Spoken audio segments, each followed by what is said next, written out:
காங்கிரஸ் கட்சியின் முதல் கட்ட வேட்பாளர் பட்டியல் வெளியாக இருக்கிறது. மொத்தம் 33 இடங்களுக்கான வேட்பாளர் பட்டியலை அந்த கட்சி வெளியிட்டிருக்கிறது. அதன்படி திருத்தணியில் A G Chidambaram, Ambattur Hasan Maulana, Royapuram Manohar, Sholinghur A M Munirathnam, Hosur Gopinath, Kalasapakkam Chengam G Kumar, Attur Arthanari, Sankagiri T K Rajendran, Namakkal R Chezhiyan,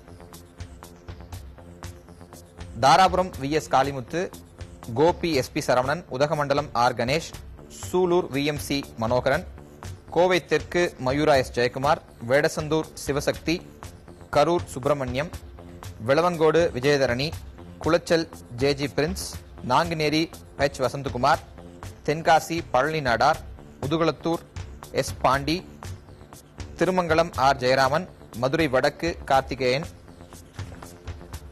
Karaikudi K R Ramasamy, Aranthangi S T Ramachandran, இவர் முன்னாள் அமைச்சர் திருநாவுக்கரசின் மகன், Pattukkottai K Mahendran, Papanasam T R Loganathan, Nannilam S M P Duraivelan, Vedaranyam P V Rajendran, Kattumannar Koil K I Maniratnam, Jayankondam G Rajendran, Musiri S Vijayababu, Tiruchi கிழக்கு ஜெரோம் ஆரோக்கியராஜ்.